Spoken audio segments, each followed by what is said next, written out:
Custo de vida, emprego e desemprego, cesta básica, tarifas públicas, salário mínimo.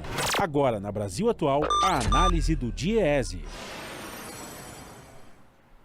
Dados do Cadastro Geral de Empregados e Desempregados, o CAGED, do Ministério do Trabalho e Previdência, indicam que o Brasil teve a criação de 155 mil novos postos de trabalho em janeiro, após um fechamento de 265 mil vagas em dezembro de 2021. Para analisar esses dados, nós vamos conversar agora com o supervisor técnico do DIEESE em São Paulo, Vitor Pagani. Bom dia, Vitor, tudo bem? Bom dia, tudo bem. Vitor, que análise a gente pode fazer desses dados? A criação de emprego segue patinando no Brasil? Então, Rodrigo, a gente tem um efeito que é da sazonalidade, né? Então, nós tivemos um saldo negativo em dezembro e agora em janeiro a gente volta a ter um saldo positivo, né? Então, as admissões superaram os desligamentos em 150 mil, né, novos empregos, novos postos de trabalho. Porém, esse resultado ele veio abaixo do que era esperado, né? Então, se a gente for comparar com janeiro de 2021, a gente tem um resultado pior agora em janeiro de 2022. Né? Então, o que a gente observa é uma desaceleração da geração de empregos formais no setor privado registrados, né, pelo CAGED. Isso é resultado de alguns fatores, né?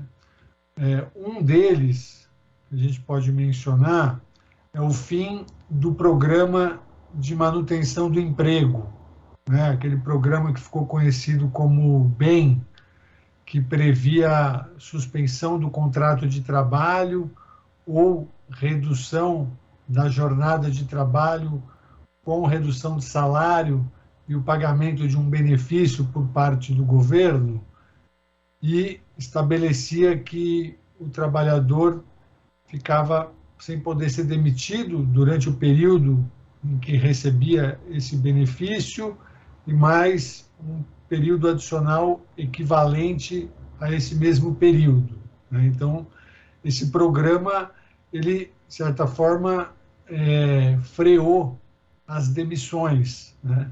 Então, na medida em que se encerra esse período de garantia de emprego, a gente tem um aumento das demissões, né?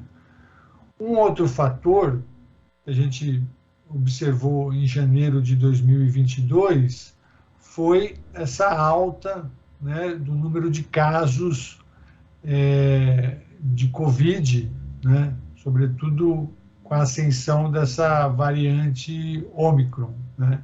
Então, também o pico se deu ali no mês de janeiro, né? E o terceiro fator é a desaceleração da atividade econômica, né? Então, nós estamos vendo, né, as expectativas, as projeções de crescimento do PIB para 2022 sendo revistas para baixo, né?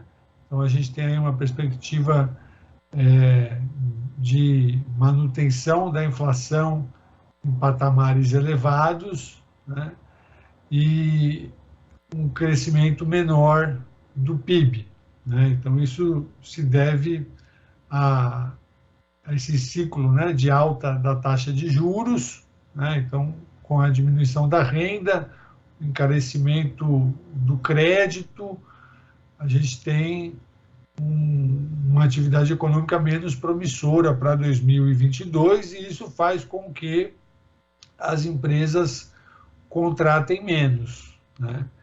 Então, a gente pode destacar aí esses três fatores, né? Um outro dado importante que o CAGED nos traz é que houve uma queda do salário médio em janeiro de 2022, quando a gente compara com janeiro de 2021. Né? Então, o salário médio dos contratados, agora em janeiro, ficou em R$ 1.920, né? E em janeiro de 2021 tinha ficado em R$ 1.944. Então, aqui também a gente é um dado negativo, né, que mostra, primeiro, um salário médio muito abaixo, né, não chega nem muito baixo, né, não chega nem a 2 salários mínimos. E segundo, é uma queda desse salário médio, né, que está relacionado a essa alta inflacionária e esse baixo crescimento econômico que a gente está vivenciando. E esse dado que você aponta agora, Vitor, da questão da queda do salário, também tem a ver um pouco com a informalidade dos trabalhadores, né? A gente viu um dado aqui também que diz que os empregos formais com carteira assinada caíram de 41,5 milhões em novembro para 40 milhões e 800 mil em janeiro, né? Isso mostra que a criação de empregos, apesar de ter esse saldo aí positivo, é mais de trabalhadores precarizados, né? Que consequência que isso traz para os trabalhadores e para a economia?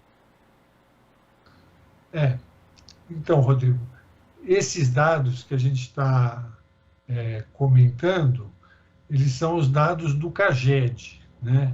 No CAGED estão os registros dos empregos formais no setor privado, né?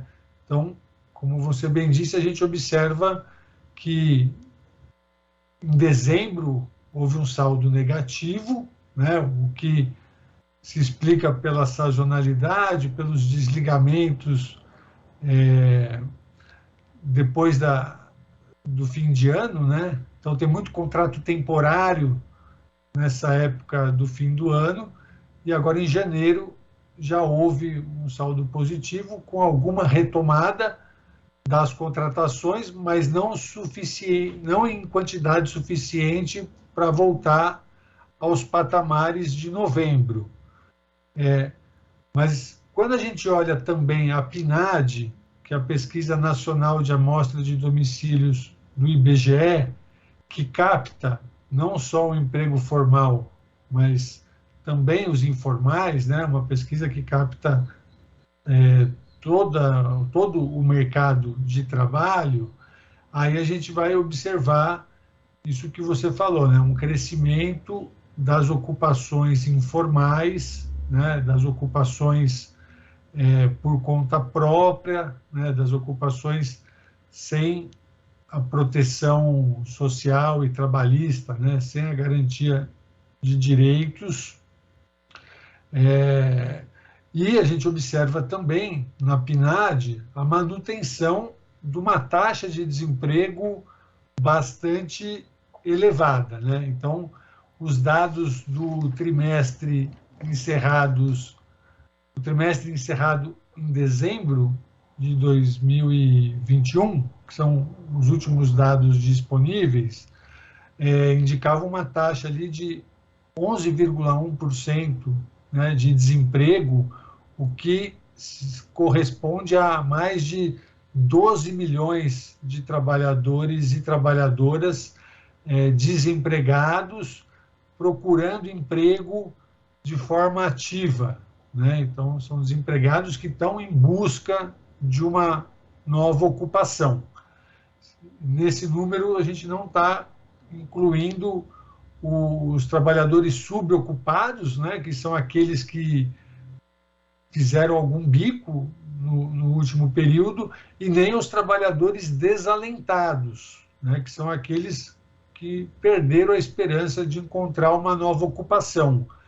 E a gente sabe que tem muito trabalhador que ele está desalentado, porque, inclusive, não tem nem recursos, né, materiais, financeiros, para seguir na busca por um novo emprego, né?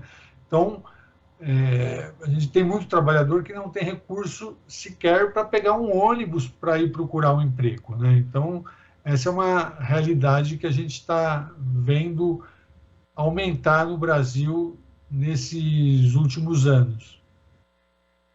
É muito séria mesmo a situação do trabalhador e a gente espera aí que mais para frente, né, depois das eleições, a gente consiga ter um cenário melhor, né, Vitor?